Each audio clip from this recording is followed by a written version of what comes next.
এবং নির্বাচন হোক আর না হোক, নির্বাচনের ফলাফল যাই হোক, সেবা নিয়ে মানুষের পাশে আমরা ছিলাম, আছি এবং থাকবো। আমার বিশ্বাস, আমার বিএনপির পক্ষ থেকে আমার বোন, জামাতের পক্ষ থেকে আমি তার ভাই, যখন আমরা একসঙ্গে প্রতিদ্বন্দ্বিতা করব, আমরা দেখাবো যে রাজনৈতিক প্রতিদ্বন্দ্বিতা শত্রুতা হওয়া জরুরি নয়। নতুন ধারার রাজনীতি শুরু করতে চাই, যেখানে রাজনৈতিক প্রতিদ্বন্দ্বী হলেও এর কারণে সত্যতার জন্য নেবে না।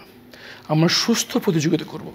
আমরা প্রতিযোগিতা করবো কে কত বেশি মানুষকে সেবা দিতে পারে, কে কত সৃজনশীল উপায়ে দেশকে গড়ার স্বপ্ন দেখাতে পারে।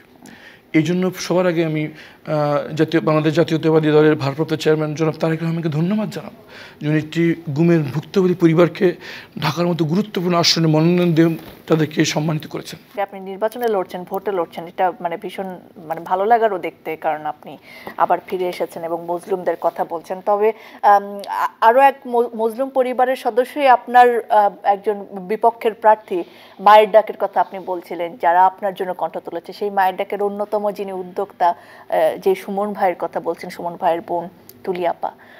সো তাহলে আসলে আপনার ম্যান্ডেটটা আপনি কিভাবে প্রচারণা চালাবেন? আপনার যিনি বিরোধী তিনিই তো আপনার সবচেয়ে বড় সহযোদ্ধা। তো ব্যাপারটাকে কিভাবে দেখছেন? আমরা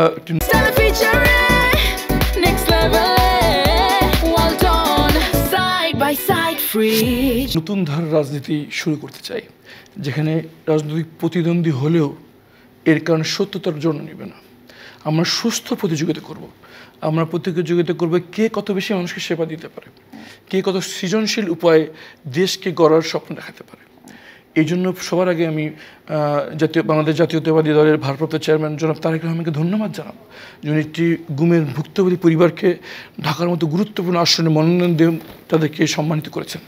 আমার প্রথম আবেদন থাকবে, আমার বোন সানজিদা তুলি মানবতা বিরোধী অপরাধ এই গুমের ব্যাপারে যতখানি সোচ্চার এবং এদের বিচারের ব্যাপারে যতখানি আপোষহীন, তারেক রহমানের নেতৃত্বে বিএনপি ঠিক ততটাই সোচ্চার এবং ততটাই আপোষহীন থাকবে বলে আমার বিশ্বাস, যেহেতু ওনাকে তারা মূল্যায়ন করেছেন।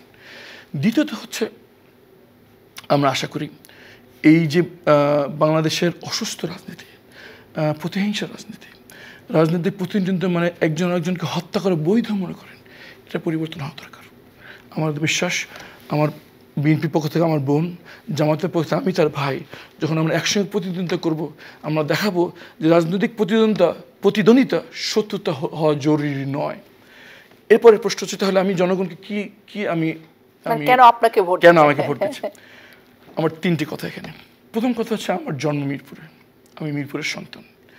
মিরপুরে যখন জলাবদ্ধ সৃষ্টি হয়, তখন নোংরা পানিতে হেঁটে স্কুলে যাওয়া কীরকম সেটা আমি নিজেই ভুক্তভোগী। যখন বাসায় মেহমান এসছে, আমরা চুলা জ্বলেছি, গ্যাস চলে গিয়েছে, তখন কীরকম অপমানের শিকার হতে হয় সেটা আমি নিজে দেখেছি।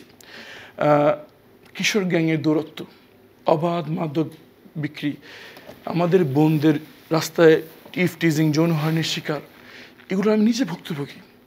মিরপুর মানুষের ভাগ্য পরিবর্তন করা কারো পরোপকার নয়, আমি আমার নিজের ভাগ্য পরিবর্তন করব।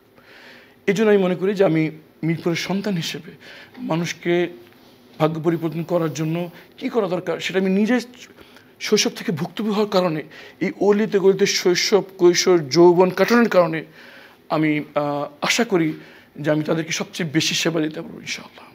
দ্বিতীয়ত হচ্ছে, আমি কাদের নিয়ে এই সমাজ পরিবর্তন করব? আমার যারা সহযোগী, আমার যা টিম, আমার সঙ্গে রয়েছে এক ঝাঁক নিবেদিত কর্মী বাহিনী, এমন ভাই ও বোনেরা যারা একমাত্র আল্লাহর সন্তুষ্টির জন্য নিজের জীবনকে উৎসর্গ করে দিয়েছেন। পট পরিবর্তন পর তারা কোনো ধরনের টেম্পো স্ট্যান্ড দখল, বাস স্ট্যান্ড দখল, চাঁদাবাজি, টেন্ডারবাজি, অবৈধ জমি দখল, অবৈধভাবে কাউকে উচ্ছেদ, এই ধরনের কোনো রকম অসামাজিক কার্যক্রমে আমার কোনো সহযোগী জড়িত নয়। এবং আমি ঢাকা 14 আসনের ব্যাপারে দায়িত্ব নিয়ে বলছি, আমি এমন কাউকে আমার পাশের জায়গায় দিচ্ছি না যারা কোনোভাবে সমাজে কোনো রকম অসামাজিক কাজে জড়িত। যেটাকে সানজিদা তুলি বাধ্য হয়ে দিচ্ছেন, আমি আমার বক্তব্যটা আমি বলবো। ওকে। দ্বিতীয়ত হচ্ছে, আমি এবং আমার সহযোগীরা ফ্যাসিবাদের সবচেয়ে বড় জুলুমের শিকার। এই জন্য ফ্যাসিবাদের বিরুদ্ধে আমরা সবচেয়ে বেশি আপোষহীন থাকবো। আমরা কোনো রকম রাজনৈতিক সমঝোতা করতে চাইনি, কোনো রকম ছাড় দিয়ে টিকে থাকতে চাইনি। আমরা আপোষহীনভাবে রাজনীতি করেছি এবং সবচেয়ে বেশি নির্যাতনের শিকার হয়েছে। এটা আমার দ্বিতীয় পয়েন্ট। তৃতীয়ত হচ্ছে জুলাই বিপ্লবের কারণে আমি আবার দ্বিতীয় জীবন পেয়েছি। আমাদের সহকর্মী আবার প্রকাশ্যে রাজনীতি করার সুযোগ পেয়েছেন। আমরা যেভাবে জুলাইকে ওন করব, আমরা জুলাইয়ের চেতনাকে বাস্তবায়ন করার ব্যাপারে যতখানি আকর্ষণ থাকব, আমি বিশ্বাস আমাদের ধারে কাছে কেউ নেই।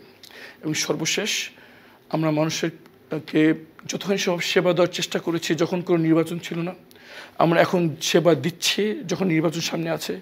এবং নির্বাচন হোক আর না হোক, নির্বাচনের ফলাফল যাই হোক, সেবা নিয়ে মানুষের পাশে আমরা ছিলাম, আছি এবং থাকব। মানুষের সেবা আমাদের সৃষ্টিকর্তার সন্তুষ্টি অর্জনের উপায়, সেটা নির্বাচন আসুক আর না আসুক।